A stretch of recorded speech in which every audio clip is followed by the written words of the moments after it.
محترم سامعین کرام، اللہ رب العزت کا ہم پر بے انتہا فضل و احسان ہے کہ اس نے ہمیں محمد رسول اللہ صلی اللہ علیہ وسلم کا امتی ہونے کا فخر عظیم عطا فرمایا۔ دوستو، گزشتہ مجلس میں آیت نمبر 14 ہم نے سنی تھی کہ جب منافقوں سے کہا جاتا ہے وَإِذَا لَقُوا الَّذِينَ آمَنُوا، یہ منافق جب مومن سے ملتے ہیں، مومنوں سے ملتے ہیں، قالوا آمنا، یہ کہتے ہیں کہ ہم ایمان لائے۔ وَإِذَا خَلَوْا إِلَىٰ شَيَاطِينِهِمْ، اپنے شیطانوں کے پاس جب جاتے ہیں، اپنے کافر دوستوں کے پاس جب جاتے ہیں، قالوا إِنَّا مَعَكُمْ، ہم تو تمہارے ساتھ ہیں، إِنَّمَا نَحْنُ مُسْتَهْزِئُونَ، ہم تو مسلمانوں کے ساتھ ٹھٹا اڑا رہے ہیں، مذاق کر رہے ہیں، ستا رہے ہیں، ان کو دھوکہ دے رہے ہیں۔ اس پر آنے سے پہلے ایک اہم واقعہ میرے ذہن سے نکل گیا تھا، وہ بتا کر، یعنی منافقوں کی مینٹیلٹی کیسی تھی، میں آگے بڑھوں گا۔ ایک منافق کا جھگڑا ہوا۔ منافق حضور کو معلوم کہ منافق باقی لوگوں کے لیے مسلمان ہے، سب کے جیسا۔ اس کا جھگڑا، ابھی نام کا مسلمان ہے نا، اس کا جھگڑا ایک یہودی کے ساتھ ہو گیا، کچھ زمین کے معاملے میں کچھ۔ تو اب جھگڑا ہو رہا ہے، فیصلہ کس کے پاس جائیں؟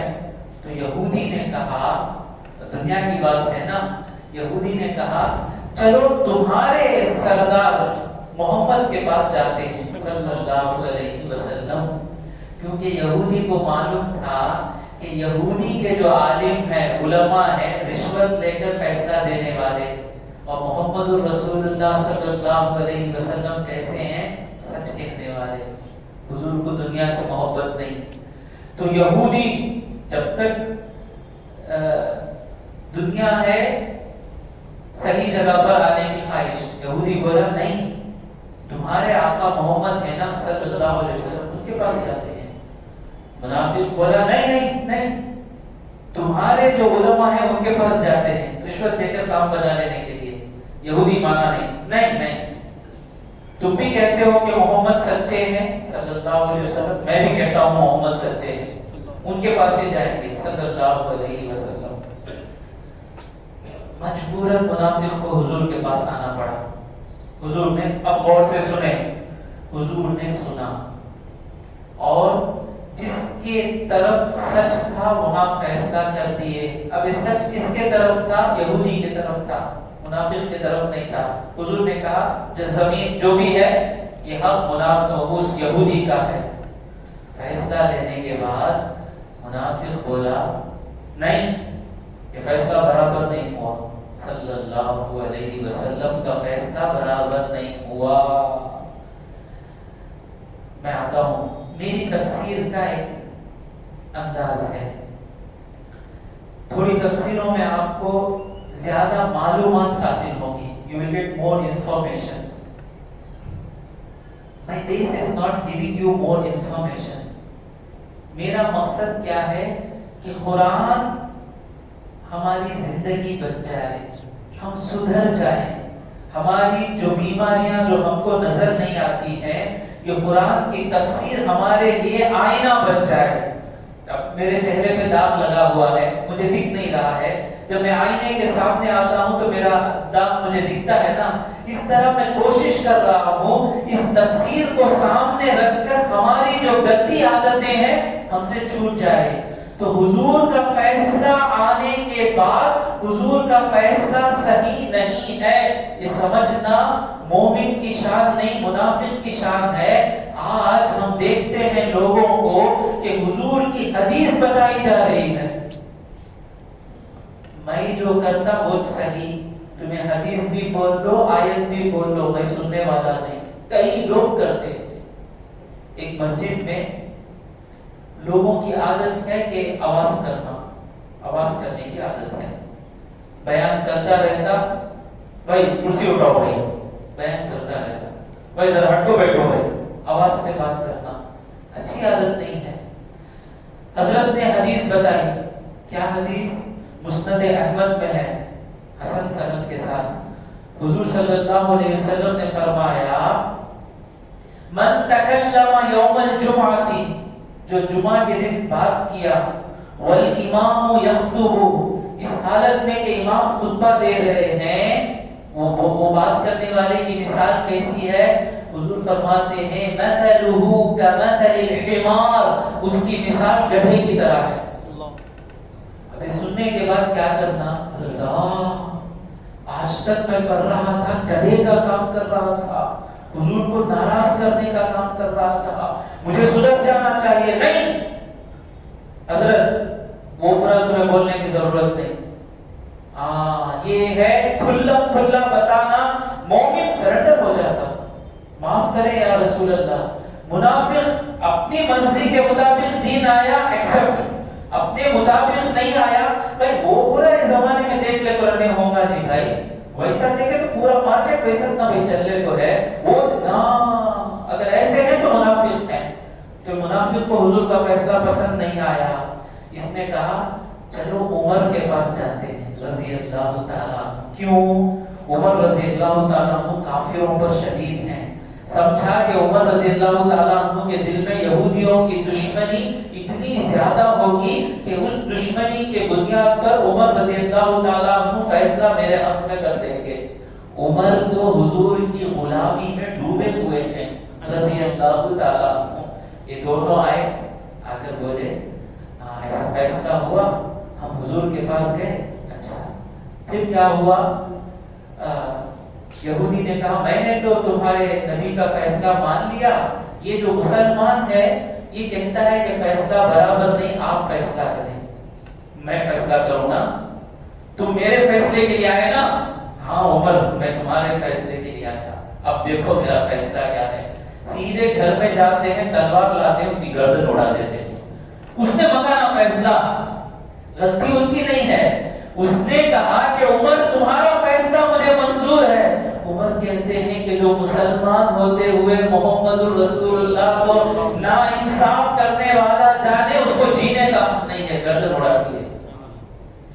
یہ ہے عمر رضی اللہ، پوچھے بھی نہیں کیا کیس ہے۔ اللہ اکبر، کیا ہوا؟ تمہیں کیا کرے؟ زمین کس کی تھی؟ کون لیے؟ نہیں، حضور فیصلہ کر دیے۔ کیا وہ کیا ہے کہ نہیں دیکھیں گے؟ حضور کا فیصلہ سچا فیصلہ۔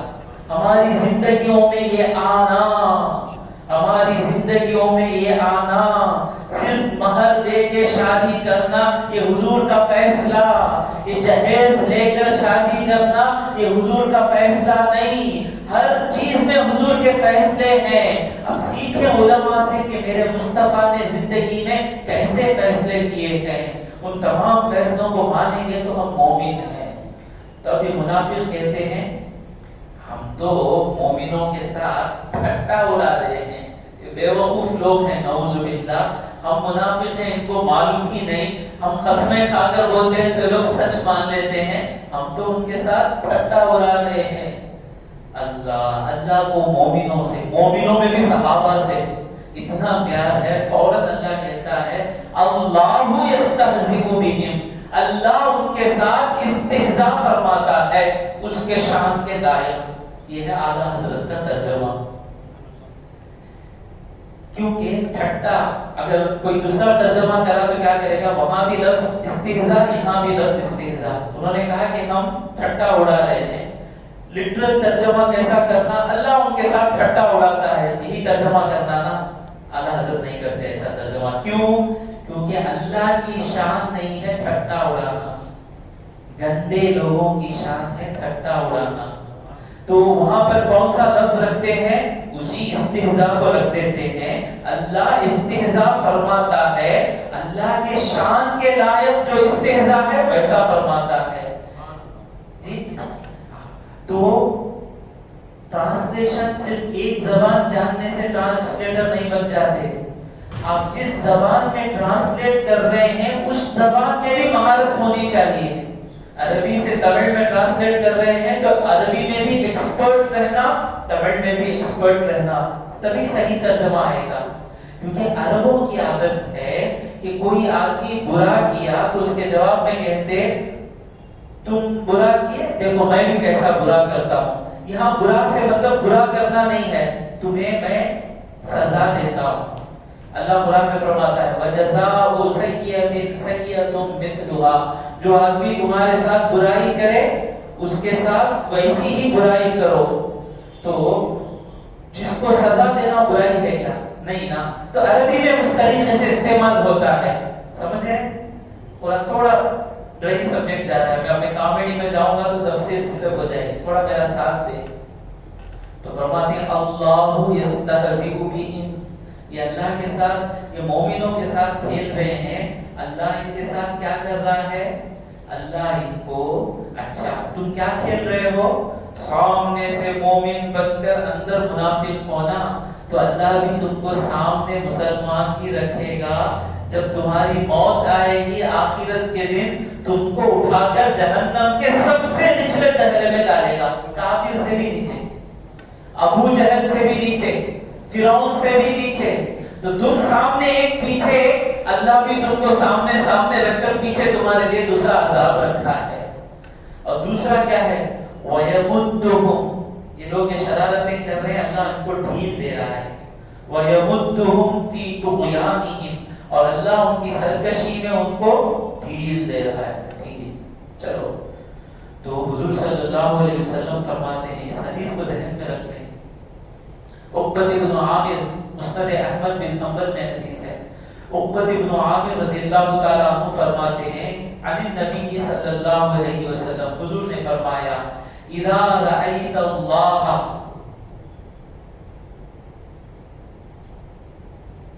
یعطی العبد من الدنیا علی معاصیہ، اگر تم دیکھو کہ ایک بندے کو اللہ تبارک و تعالی گناہ کرنے کے بعد بھی دنیا کی خوشیاں دے رہا ہے، جھوٹ بول کر کما رہا ہے، مالدار بن رہا ہے، بھائی بہن کا لوٹ کر پراپرٹی بنا لیا ہے، کامیابی پہ کامیابی ہو رہی ہے، ماں باپ کو گالیاں دے رہا ہے، بہت اچھی حالت میں ہے.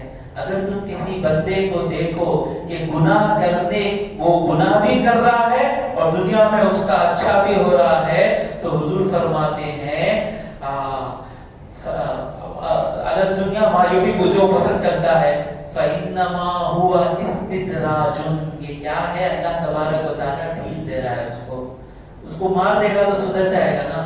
اللہ نہیں چاہتا کہ وہ سدھرے. وہ کہتا ہے میں خراب رہا گا تو میرا نقصان ہوگا نہیں، آج میں خراب رہا گا تو میرا کیا، کیسا اوپر آ ہوں میں، کیسا کامیاب ہوں میں، یہ اچھا ہوں میں، وہ اچھا ہوں. یہ اللہ تبارک و تعالیٰ ڈھیل دیتا ہے. پھر حضور آیت پڑھتے ہیں فلما نسوا ما ذکروا بہ، جب وہ لوگ ان کو جو نصیحتیں کی گئی وہ نصیحتیں جب بھول جاتے ہیں، فتحنا علیہم ابواب کل شیء، ہر چیز کا دروازہ ان کے لیے کھول دیتے، دولت، صحت، شہرت، طاقت سب مل جاتی. اس کے بعد حتی اذا فرحوا بما اوتوا، یہاں تک کہ وہ لوگ جو ملا اس پر اکڑنا شروع کر لیتے ہیں.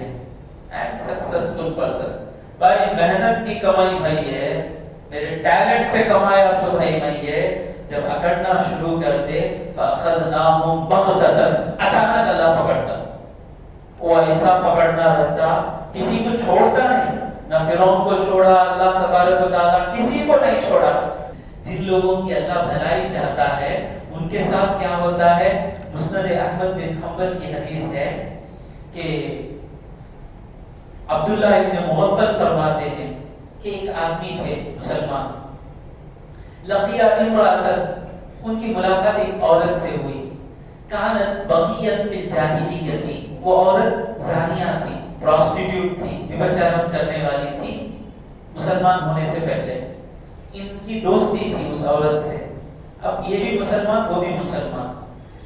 اب وہ آدمی اس عورت سے ملنے کے بعد وہ پرانے دوستیاں یاد آ گئے. وہ دوستی یاد آنے کے بعد خرید تھا کہ وہ اس کے ساتھ کھیلنا شروع کیے، گندے کام کرنا شروع کیے. تو اس عورت نے کہا واہ رک جاؤ، فإن الله عز وجل قد ذهب بالجاهلیت وجاءنا بالاسلام. یہ جو کام ہم کر رہے تھے نا یہ جاہلیت کے کام تھے، اب اسلام آ گیا ہے، اب ہم کو گناہ نہیں کرنا ہے.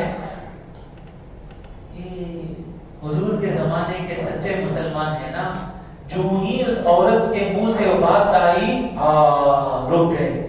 فَوَلَّ الرَّجُلُ فوراً مڑ گئے. مڑتے ہی مڑ کر جلدی اللہ میں کیا گناہ کرنے گیا نا, فوراً لوٹ کر گئے. فَأَصَابَ وَجْهَهُ الْحَائِطُ سیدھا دیوار پہ جا کے ٹکر لیے. فَسَجَّهُ خون بہ رہا ہے, پیشانی پھٹ گئی, خون بہ رہا ہے. حضور کے پاس آئے. فَأَخْبَرَهُ بولے کہ یا رسول اللہ ایسا وہ عورت سامنے آ گئی, لمحے کے لیے میں بھول گیا کہ میں توبہ کر چکا ہوں, اس کے ساتھ گندا کام کرنے کا خیال آ گیا. اس عورت نے مجھے کہا کہ ہم مسلمان ہیں, ہمیں نہیں کرنا ہے, تو میں لوٹا تو فوراً میری پیشانی پھٹ گئی. حضور نے کہا انت عبد, تم ایسے بندے ہو, اراد اللہ بک خیرا, اللہ تیری بھلائی چاہتا ہے. ایسا مار دیا کہ نیکسٹ ٹائم گناہ کرنے سے پہلے وہ مار یاد آئے گا. اذا اراد اللہ عز وجل بعبد خیرا, اللہ جب کسی بندے کے ساتھ اچھا کرنا چاہتا ہے, عجل له عقوبۃ ذنبہ, اس کے گناہ کی سزا فوراً اسی دنیا میں مارتا ہے. تو میں یہی کہتا ہوں, میں اسی پہ کوشش بھی کرتا ہوں کہ جب کوئی ہمیں مصیبت آئے تو پہلی چیز کیا دیکھتی ہے کہ مجھ سے کیا گناہ ہو رہا ہے, فوراً چھوڑ دینا.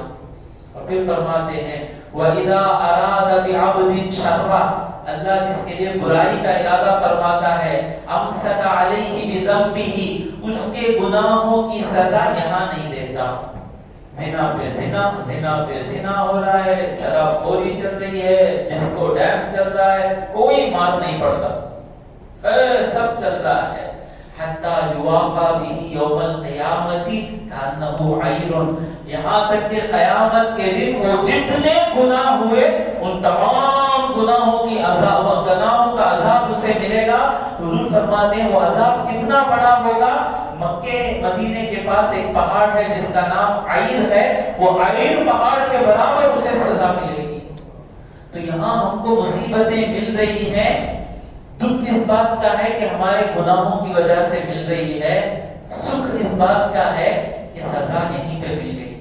اور کئی بندے ایسے ہیں, اللہ کہتا ہے, یاد نہیں کس کتاب میں حدیث ہے کہ جب تک میرا بندہ وہ گناہ نہیں چھوڑتا میں اسے رزق میں برکت نہیں دوں گا. جب تک وہ نہیں چھوڑتا میں اسے پکڑ کے رکھوں گا. کیوں؟ اللہ چاہتا ہے کہ چھوڑ دے.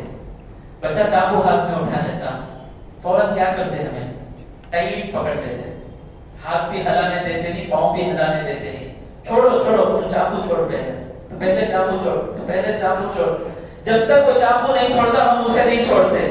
اسی طرح ہمیں تنگی ہے, زندگی میں پریشانی ہے اور ہم اچھے ہیں, تو مطلب کیا ہے کہ کوئی نہ کوئی چیز ایسی ہم نے پکڑ کر رکھی ہے کہ جب تک ہم نہیں چھوڑیں گے اللہ تبارک و تعالیٰ ہمیں نہیں چھوڑے گا. تو اللہ فرماتا ہے کہ اللہ ان کے ساتھ استہزاء فرماتا ہے اپنے شان کے لائق, وَيَمُدُّهُمْ فِي طُغْيَانِهِمْ, ان کی سرکشی میں ان کو اللہ ڈھیل دے رہا ہے. يَعْمَهُونَ, یہ لوگ حیران پریشان پھر رہے ہیں, یہ سچ کی وہ سچ کی, یہ کرنا کی وہ کرنا کی, کچھ معلوم نہیں.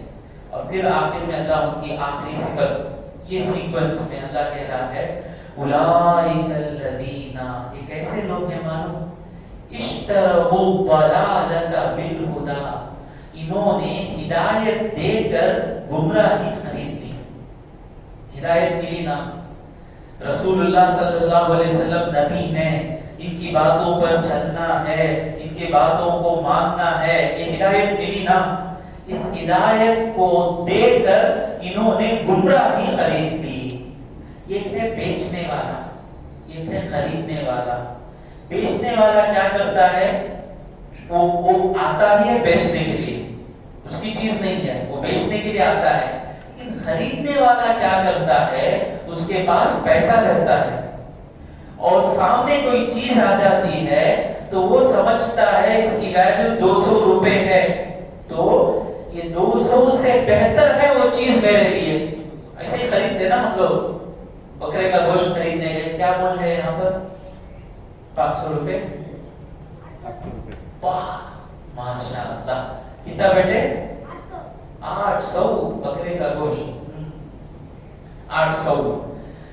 تو جسے 800 بڑے ہیں اس کے گھر میں مہینہ ہو جاتا گوشت نہیں آتا، جسے گوشت 800 سے بڑا ہے اس کے 800 جاتے ہیں گوشت آتا ہے نا، اسے کہتے ہیں خریدنا۔ تو اللہ یہاں پر بیچنے کا لفظ استعمال نہیں کر رہا ہے، اللہ کہہ رہا ہے خریدنا۔ تو ان لوگوں کے پاس ہدایت تھی، قرآن پر عمل کرنا، حضور کی سنتوں پر عمل کرنا، حضور کے نقش قدم پر چلنا، آخرت کے لیے جینا، ہدایت تھی۔ گمراہی کیا تھی؟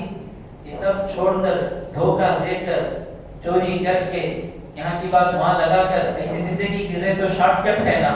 تو انہوں نے کیا کیا؟ اس ہدایت کو دے کر اس گمراہی کو خرید لیا۔ اولئک الذین اشتروا الضلالۃ بالہدی، ہوا کیا؟ فما ربحت تجارتہم، ان کی اس تجارت میں کوئی فائدہ نہیں ہوا۔ وہ گمراہی خریدنے کے بعد کیا سمجھے کہ ان کی دنیا کی زندگی اچھی رہے گی، نہیں رہی۔ اللہ نے ان کی منافقیت بتا دی صحابہ کو۔ تو جس جنگ میں مسلمانوں کو مال غنیمت ملا، اس جنگ میں لوگ رک گئے۔ مسلمان شہید ہو جائیں گے ڈر کر، لیکن مسلمانوں کو مال غنیمت مل گیا، اور مسلمان مالدار ہو کر آ گئے۔ اللہ، ہمیں چلے جاتے تھے تو اچھا کھانا، نقصان۔ پھر دوسری جنگ میں آپ کیوں بولے؟ اللہ نے کہا نہیں، اس جنگ میں نہیں آئے، اس جنگ میں کیوں آئے؟ اس جنگ میں نہیں آنا۔ اب اس جنگ میں مسلمانوں کو مال غنیمت ملا، پھر تیسری جنگ مشکل جنگ، پھر رک گئے، پھر مسلمانوں کو مال غنیمت مل گیا، اب پھر پچھتانے لگے۔ تو اگر دنیا کے اعتبار سے یہ لوگ مسلمانوں کے ساتھ رہتے تو تین جنگوں میں ان کو مال غنیمت ملتا۔ تو مسلمان مادہ ہوتے چلے گئے، یہ لوگ قریب ہوتے چلے گئے۔ اللہ نے کہا فما ربحت تجارتہم، ان کی یہ بیپار انہوں نے جو کیا دنیا میں بھی کام نہیں آیا، آخرت میں بھی کچھ کام نہیں آیا۔ یہ جو مسلمان رہنا تھا، یہ خبر میں جاتے ہی مسلمان رہنے کو کوئی مانتا نہیں، منکر نکیر مانیں گے کیا؟ منافق کو نہیں مانیں گے۔ فما ربحت تجارتہم وما کانوا مہتدین، اور دراصل یہ لوگ ہدایت لینے والے تھے ہی نہیں، ان کے اندر ہدایت لینے کا دل تھا ہی نہیں۔ اگر ہدایت دینے والا دل، ہدایت دینے والا دل کیسا دل؟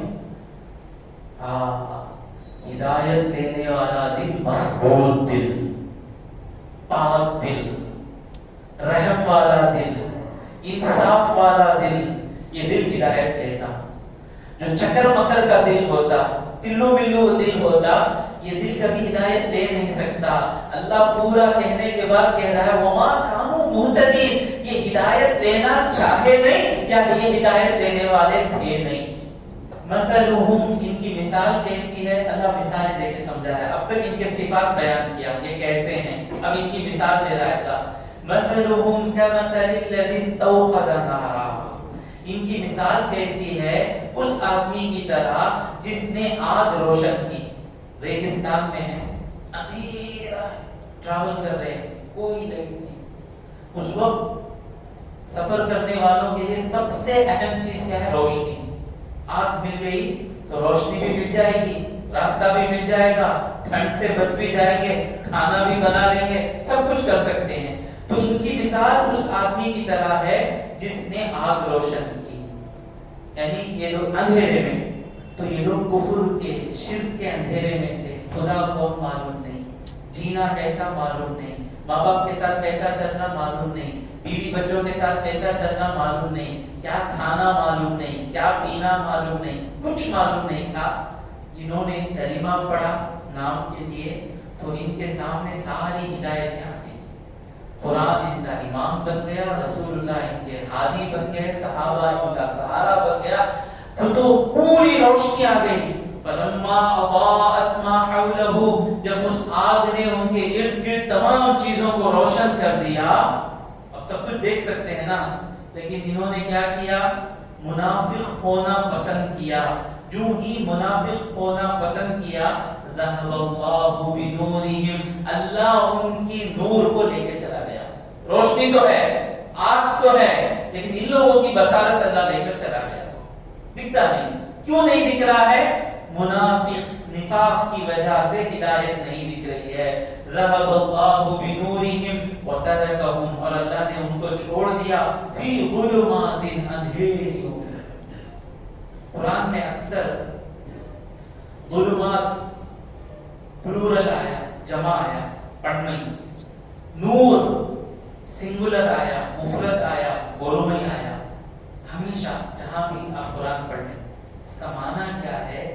ہدایت ایک جگہ سے ملتی ہے اور گمراہی کئی طریقے سے آتی ہے. ہمیشہ ہدایت کی راہ ایک راہ رہے گی، اللہ سے رہے گی ہدایت کی راہ. وہ راہ اگر چھوڑ دیے تو اسی لیے کہا جاتا ہے کہ 1400 سال کی راہ ہے کیا؟ جو بھی آپ نئی راہ پکڑے نا، آپ پوچھیں کہ یہ راہ جو ہے وہ ایک راہ ہے کیا؟ دیکھیں وہ ایک راہ چھوڑتے ہیں تو لوگ گمراہ ہوتے ہیں. ایک آدمی مجھے کہنے لگے بھائی مشکل یہ ہے کہ 2.5% جو زکوٰۃ ہے نا، یہی مشکل ہے، یہی مصیبت ہے. ان کی عقل اتنی زیادہ ہو گئی. میں مومن سمجھ کر میں بولا نہیں یہ حدیث میں ہے. سو رندے حدیث میں رہا تو بھی 2.5% رکھ دینے سے کیا ہوتا ہے؟ یہ عربا کے بڑے بڑے بادشاہ کیا کرتے ہیں، 2.5% دے کو بیٹھ جاتے ہیں. غریبوں کو اس سے زیادہ ضرورت ہے. میں بولا دیکھو بھائی یہ بخاری کی حدیث ہے، حضور نے کہا ہے. نہیں کہا نبی بخاری سے غلطی ہوئی نہیں، میرے حضور ایسی بات نہیں کریں گے. ہاں ابھی بے وقوف کو بے وقوفی کہاں سے آئی؟ اس نے وہ ایک راہ نہیں دیکھی. کوئی یہاں سے آیا وہاں سے آیا اس کی بات سن لیے. ہم کو یہ بیماری کیوں نہیں پکڑتی ہے؟ ہم ایک راہ پکڑتے ہیں. جس سے بھی دین لیتے ہیں وہ کس سے لیے، وہ کس سے لیے. ہمارا ہر ایک استاد کا چین حضور سے لگتا ہے. سبحان اللہ سبحان اللہ. سید نیاز احمد صاحب سے میں پڑھا، وہ عبدالرافع صاحب سے پڑھے، وہ ان سے پڑھے، وہ ان سے پڑھے، ان سے پڑھے، ان سے پڑھے، ان سے پڑھے، ان سے پڑھے. سب کا تعلق حضور سے. اور ایک ہیں ایک بڑی جماعت کے بڑے، نام لینا نہیں چاہتا، وہ فخر سے کہتے تھے میرا کوئی استاد نہیں. اسی میں سمجھ جانا تھا کہ تمہارا کوئی استاد نہیں، ایسا مولوی کی ہم کا ضرورت نہیں. سمجھ رہے ہیں نا؟ تو بات کہاں سے چلی تھی کہ نور ایک ہے، گمراہیاں کئی راہ کی ہیں. تو ایک طریقے پہ چلیں جو جس طریقے پر سب چلے. ہمیشہ گمراہی آئی تو سب کے طریقے سے ہٹنے سے گمراہی آئی. سب کے طریقے سے سب حضرت ابوبکر صدیق کو مان رہے تھے. شیعہ نے کہا ہم نہیں مانیں گے. وہ سب کے طریقے سے ہٹے، گرے پام سے. تو اللہ کہہ رہا ہے مثلهم كمثل فلما اضاءت ما حوله، جب سارا ارد گرد روشن ہو گیا اللہ تبارک و تعالی ان کا نور لے کے چلا گیا. وترکهم، اور ان کو چھوڑ دیا فی ظلمات، گمراہیوں میں، لا یبصرون، ان کو کوئی چیز نظر نہیں آتی. اور دوسری بات، ہمیشہ سچ کے ساتھ رہنا سیکھیں. سب کے ساتھ ہمیاں بنانے کی کوشش نہ کریں. نور کیا ہے؟ سچ ہے. اندھیریا کیا ہے؟ لوگ ہیں. تو منافق کا پرابلم آج کل میں دیکھتا ہوں، منافق کا پرابلم کیا ہے؟ سب کے پاس اچھا نام ہونا. سب کے پاس اچھا نام ہونا نہیں ہو سکتا. اگر ہم سچ کے ساتھ ہو گئے، اللہ کے پیارے، رسول اللہ کے پیارے، مومنوں کے پیارے، علماء کے پیارے، صلحاء کے پیارے، اولیاء کے پیارے رہیں گے. اگر ہم لوگوں کے پیچھے جائیں گے نا، اس کے پاس بھی میرا نام اچھا لانا، اس کے نام کرنا، تو ہم اندھیریوں میں چلے جائیں گے، نور اللہ لے کے چلا جائے گا. تو کوشش کرنی چاہیے میں سچ کے ساتھ رہوں گا. انشاءاللہ اچھے لوگ ہم سے محبت کریں گے. گندے لوگ تو حضور سے بھی محبت نہیں کرے گا. منافق ہم سے محبت کرے اس کا ٹینشن لینے کی ضرورت نہیں ہے. منافق ہم سے محبت، حضور سے جب منافق محبت نہیں کیا تو ہم سے کہاں کرے گا؟ سمجھے؟ اور ایک حدیث میں کیا آیا کہ یہ جو لوگ ایک قسم کی سوچ رکھتے ہیں نا، یہ قسم کی روحیں ہیں، قیامت تک ایسی روحیں آتی رہیں گی. وہ روحیں کبھی سچ کو پسند نہیں کریں گی. سچ کے ساتھ ہو گئے، مومن ہم کو آنکھوں پر رکھیں گے. سبحان اللہ. اللہ والوں کے دل کا سکون ہم رہیں گے، سب مانیں گے ہم کو. تو سچ کے ساتھ رہنا، جھوٹ کو چھوڑ دینا. پھر اللہ فرماتا ہے سمن. ابھی دیکھیں ان کو عربی معلوم ہے ان لوگوں کو. جب حضور یہ آیتیں پڑھ رہے تھے تو وہ لوگ بھی مسجد میں بیٹھے ہیں، آیتیں سن رہے ہیں. اب انداز دیکھیں قرآن کا، اللہ مثال دے کر حافظ صاحب جب پڑھیں گے نا، یہ دیکھیں سمن پہ جو صاد اور میم پہ تشدید آئی. سمن کتنا موٹا لفظ ہے. سمن بہرے، عمیون اندھے، بکمن گونگے ہیں، مکے ہیں. سمن کا مطلب کیا ہے؟ یہ لوگ اچھی بات سن کر عمل کرنا چاہتے ہی نہیں. آپ قرآن پیش کریں، حدیث پیش کریں، میں جو غلطی کر رہا ہوں میں نہیں چھوڑوں گا، کام میں لوں گا بھی نہیں. اللہ کہتا ہے سمن عمیون، یہ اندھے ہیں.